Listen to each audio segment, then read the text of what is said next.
부동산 계획론 14주차 두 번째 시간입니다.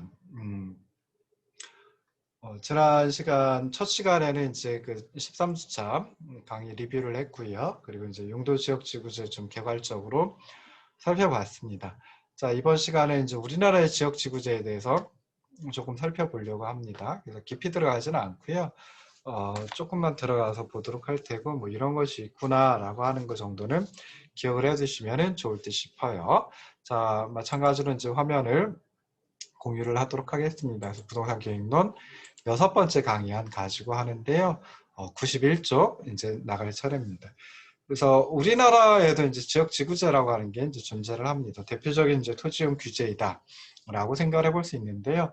자, 지역 지구제의 목적은 이제 특정한 구역을 확정 또는 지정해 가지고 그 틀 안에서의 토지 이용에 대해 일정한 규제를 가함으로써 결국 토지 이용을 효율적으로 하려고 하는 정책 목적을 달성하려는 제도적 장치이다 라고 생각을 하시면 좋을 듯 싶습니다. 그래서 두 가지로 구성이 돼 있죠. 토지의 용도를 구분해 가지고 이용 목적에 부합하지 않는 행위는 규제를 하고 부합하는 행위는 유도하려고 하는 제도적 장치이다 라고 하는 점 생각을 하시면 좋을 듯 싶습니다. 그래서 우리가 규제라고 하면 그냥 안 돼 라고만 생각할 수 있는데요. 그렇지 않고 그 규제 범위 내에서는 다 할 수 있다.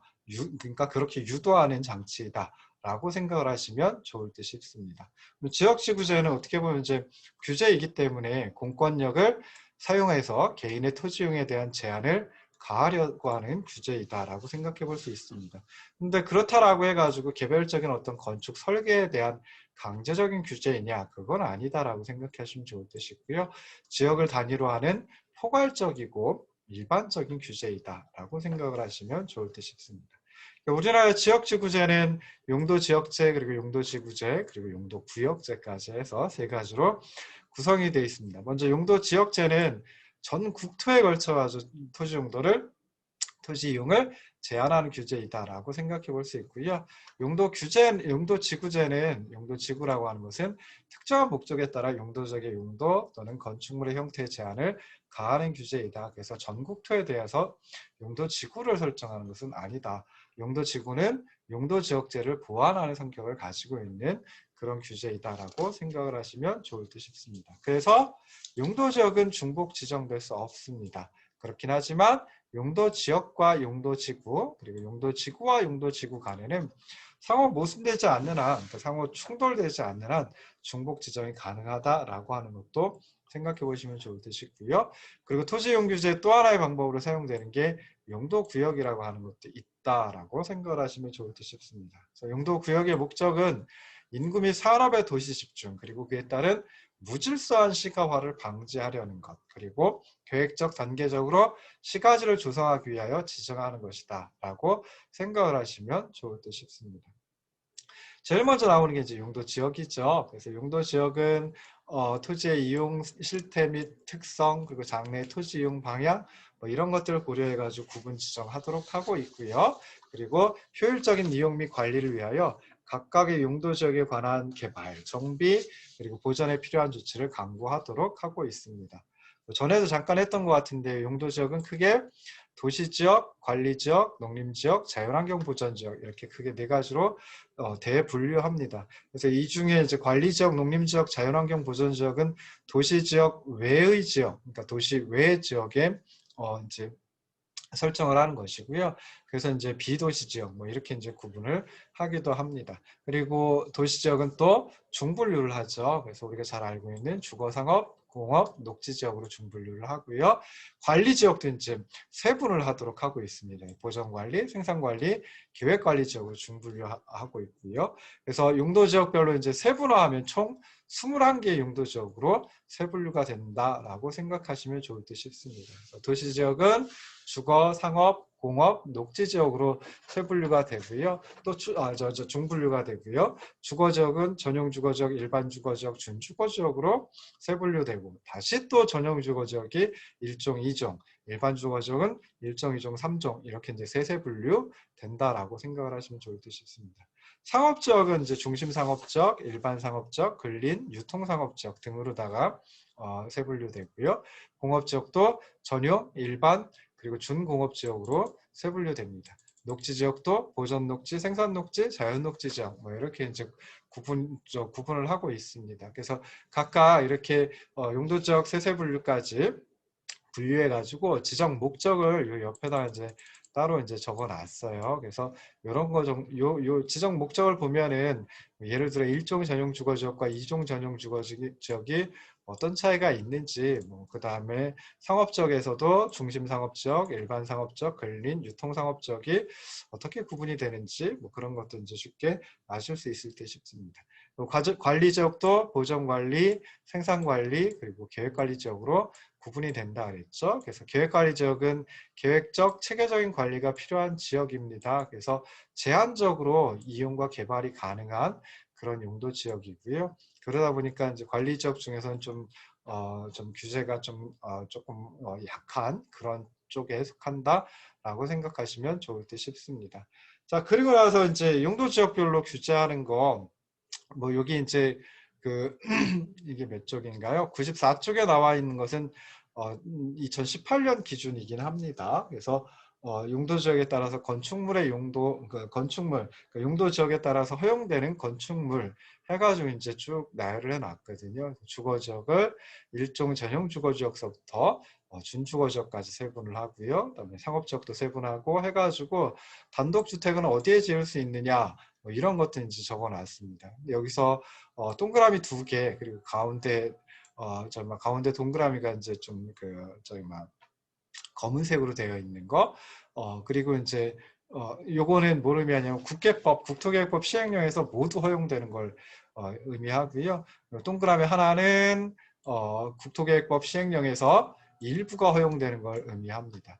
그리고 이제 여기 또 네모 안에 가위 표시, 네모 안에 X 표시가 된 것은 국계법 시행령에서 모두 금지되는 것. 그 다음에 그냥 X 표시는 국계법 시행령에서 일부 금지되는 걸 의미하고요.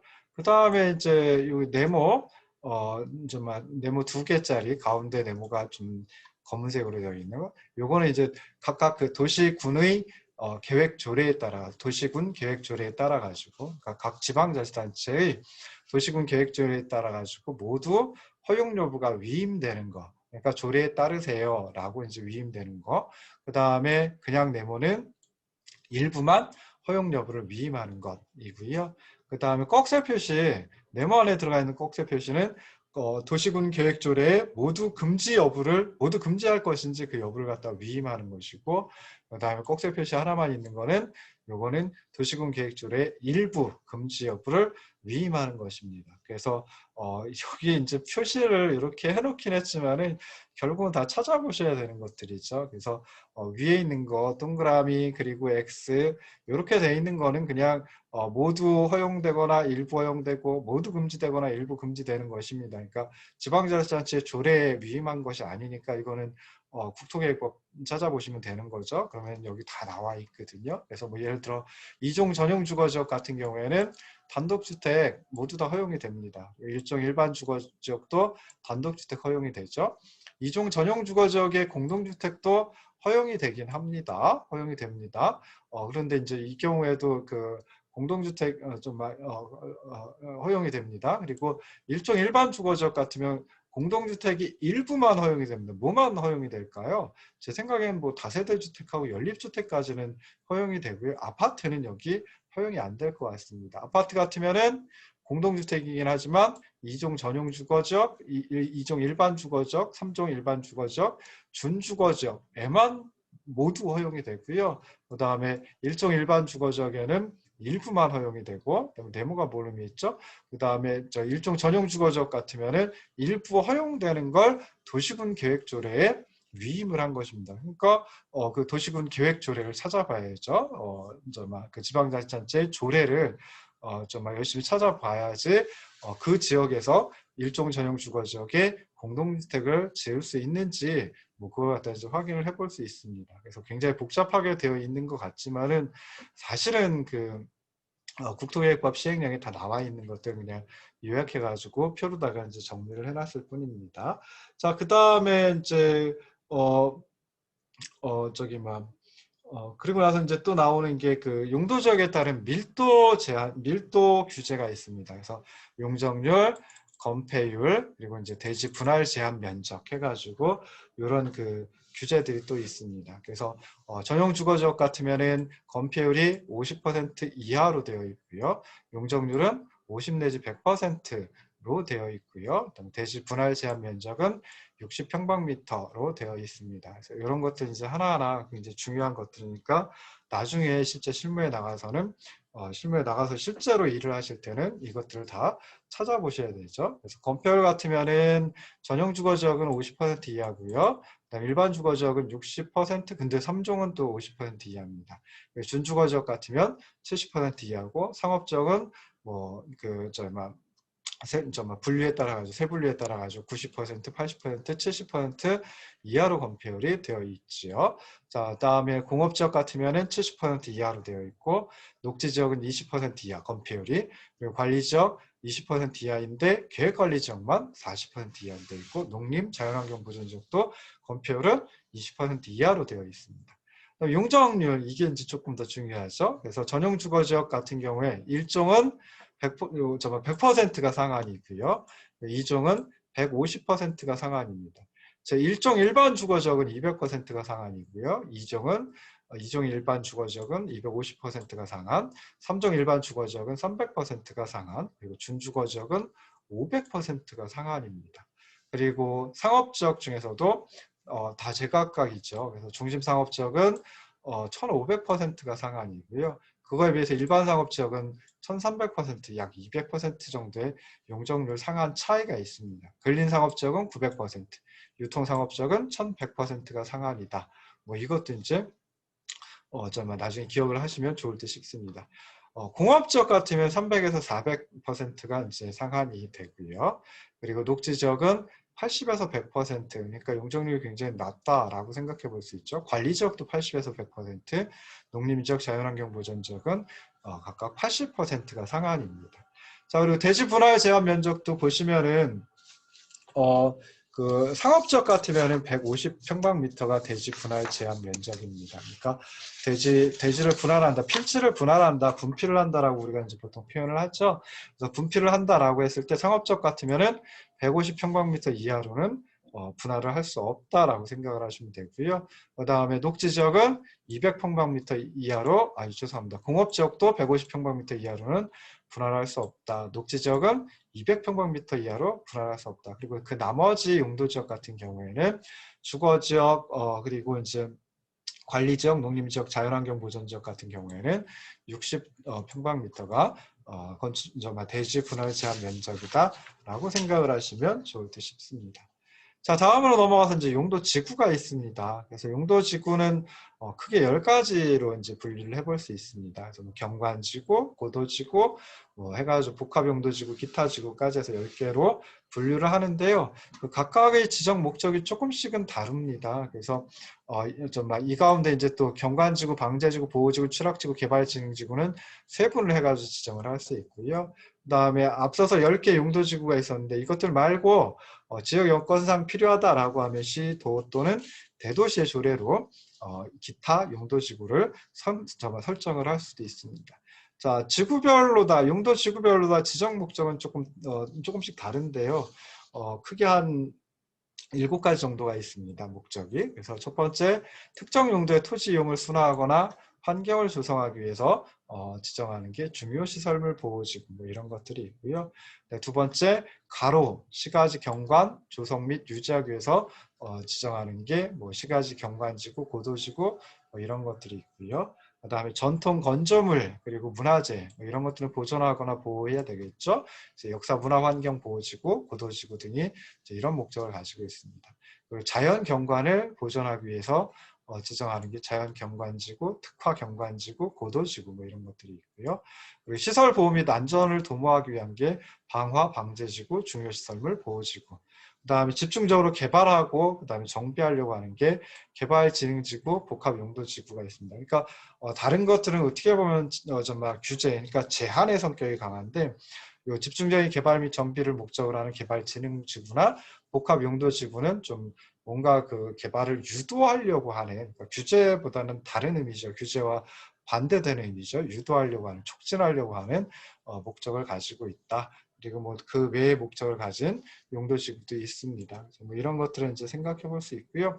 용도지구별로 다 이제 규제를 가하는데 그 규제 성격은 크게 세 가지로 구분해 볼 수 있습니다. 그래서 목적으로 하는 환경 보호를 위한 부정적인 용도를 방지하는 것, 그래서 방화지구, 보호지구 같은 것이 있고요. 그 다음에 목적으로 하는 환경을 조성하기 위해서 건물의 형태 등을 제시하는 게 경관지구, 고도지구, 방화지구 뭐 이런 것들이 있고요. 그 다음에 목적으로 하는 환경을 조성하기 위해서 아예 사업을 하는 것, 사업화를 진행하는 것, 그게 이제 개발진흥지구, 복합용도지구 뭐 이런 것들이 있다라고 생각을 하시면 좋을 듯 싶습니다. 그래서 여기 하나하나 뭐 경관지구, 고도지구, 방화지구, 방제지구 해가지고 하나하나씩 하면서 또 경관지구 같으면 이제 세 분이 되죠. 자연경관지구, 시가지 경관지구, 특화 경관지구 뭐 해가지고 옆에 지정 목적을 다 정리를 해봤습니다. 그래서 짧게 보시면은 경관지구는 경관의 보전, 관리, 형성이고요. 자연경관지구는 뭐 자연을 대상으로 하는 거겠죠. 그래서 산지, 구릉지, 그러니까 산이나 뭐 언덕이나 뭐 이런 것들을 자연경관을 보호 유지하려고 하는 것. 시가지 경관지구는 주거지역의 양호한 환경 조성, 그리고 시가지의 도시경관을 보호하기 위한 것이다. 특화 경관지구도 있습니다. 그래서 특별한 경관이 있을 수 있거든요. 지역 내 주요 수계의 수변이라든지 그러니까 물가가 되겠죠. 문화적 보존 가치가 큰 건축물 주변 경관 뭐 이런 것들을 이제 특화 경관이라고 하고요. 특화 경관을 보호 유지 형성하려고 하는 게 특화 경관 지구이다라고 생각을 하시면 좋을 듯 싶습니다. 뭐 고도지구, 방화지구, 방제지구, 보호지구 뭐 이런 거 이제 생각해 볼 수 있는데 취락지구라고 하는 게 있습니다. 그래서 이건 좀 그 녹지 지역이라든지 관리 지역, 농림, 자연환경 보전 지역 그리고 이제 개발 제한, 도시자연공원구역 같은 경우에 이제 추락이 있을 수 있는데 그 추락을 정비하려고 하는 겁니다. 마을을 정비하려고 하는 것이다라고 생각하시면 되겠죠. 그래서 자연 추락지구, 집단 추락지구 두 가지로 이제 구분을 합니다. 그래서 자연 추락지구는 녹지, 관리, 농림, 자연환경 보전 지역 안의 추락을 정비하려고 하는 것이고요. 집단 추락지구는 개발 제한 구역, 용도 구역이죠. 개발 제한 구역 안의 추락을 정비하려고 하는 것이다. 라고 생각을 하시면 좋을 듯 싶습니다. 개발 진흥지구도 크게 한 5가지로 또 구분을 해볼 수 있습니다. 그리고 특정 용도 제한지구, 복합용도지구, 기타지구, 그리고 시도, 대도시의 조례로 정하는 지구 해가지고 총 11개의 지구가 있다라고 생각하시면 좋을 듯 싶고요. 그 뭐 주요 용도 지구에 따라 가지고 규제 내용이라든지 하는 것들 여기 이제 적어놨습니다. 그래서 경관지구 같으면은 좀 규제 내용이 굉장히 많죠. 그래서 건축물의 용도도 일단 제한을 하고요. 건축물의 건폐율, 용적률, 높이, 그리고 최대 너비, 색채, 대지안의 조경 이런 것까지도 이제 규제를 합니다. 그 규제의 어떤 강도가 또는 규제의 종류가 많다, 강도가 크다, 뭐 이렇게 이제 생각을 해볼 수 있겠죠. 그래서 이런 것들 이제 살펴보시면 좋을 듯 싶고요. 자, 그리고 이제 용도지역, 용도지구, 다음이 이제 용도구역입니다. 그래서 용도구역은 크게 이제 5가지 정도가 있는데요. 개발 제한 구역, 도시자연공원구역, 시가화 조정구역, 수산자원 보호구역, 입지규제 최소구역 뭐 이렇게 되어 있습니다. 그래서 이 중에 이제 개발 제한 구역하고 도시자연공원구역 같으면은 별도의 법이 있다. 그러니까 이 두 구역을 규율하는 별도의 법이 있다. 국토기획법 말고 다른 법에서 규율한다라고 하는 것까지도 이제 생각을 하시면 좋을 듯 싶습니다. 그래서 이것도 이제 제가 나름대로 지정 목적을 갖다가 정리를 해본 것입니다. 그래서 개발 제한구역 같으면은 목적이 도시의 무질서한 확산 방지, 이게 현재 가장 중요한 목적이고요. 그 다음에 이제 그렇기 때문에 도시의 개발을 제한하려고 하는 거죠. 그 다음에 국가 안보상 도시의 개발을 제한하려는 목적도 있습니다. 그다음에 도시자연공원구역 같으면 이제 자연환경하고 경관을 보호하려고 하는 거. 그래서 식생이 양호한 산지 개발을 제한하려고 하는 게 목적이다. 그다음에 시가화 조정구역은 무질서한 시가화 방지하는 게 이제 가장 중요한 목적이다. 수산자원 보호구역은 뭐 이것도 이제 규제겠죠. 그래서 수산자원의 보호 육성을 위해서 뭐 이러이러한 것들을 하지 마라. 라고 하는 것이 될 테고요. 입지 규제 최소 구역은 조금 다릅니다. 약간은 그 인센티브, 그러니까 유도의 성격을 가지고 있습니다. 그래서 복합적인 토지 이용을 증진해서 도시 정비를 촉진하거나 지역 거점을 육성하려고 하기 위해 설정하는 용도 구역이 입지 규제 최소 구역이다라고 생각을 하시면 좋을 듯 싶어요. 그래서 여기 보시면은 전부 다 다루진 않았고요. 개발제한구역, 시가와 조정구역, 그리고 도시자연공원구역에서 이제 어떤 규제들이 있는지 뭐 그런 것들을 갖다가 조금 요약해가지고 설명을 해놨습니다. 자, 이렇게 하고 나서 이제 우리가 말하자면 중요한, 그러니까 최근에 떠오르고 있는 유연한 지역 지구제에 대해서 이제 살펴볼 겁니다. 그래서 지금 우리나라뿐만 아니라 뭐 대부분의 나라에서 국가에서 이제 행하는 용도 지역 지구제는, 그러니까 지역 지구제는 좀 어떻게 보면은 굉장히 오래전에 만들어진 것이거든요. 그래서 뭐 보통 이제 유클리드 지역 지구제라고 이제 표현을 합니다. 그래서 제일 먼저 유클리드 지역 지구제는 무엇인지에 대해서 이제 살펴보고요. 그 다음에 유클리드 지역 지구제는 특징이 굉장히 좀 비탄력적이다, 경직적이다 라고 하는 거거든요. 그래서 유클리드 지역 지구제를 대신하기 위해서 나오는, 뭐 완벽하게 대체할 수는 없습니다. 그렇긴 하지만 대신할 수 있는 좀 유연한 지역 지구제 해가지고 최근도 아니고요. 벌써 1950년대, 60년대서부터 이제 나타난 것들이니까요. 물론 그 중에는 뭐 최근에 들어온 것들도 있습니다. 그래서 유연한 지역 지구제에 대해서 살펴보도록 하겠습니다. 언제? 잠깐 쉬었다가 돌아와가지고 살펴보도록 하겠습니다.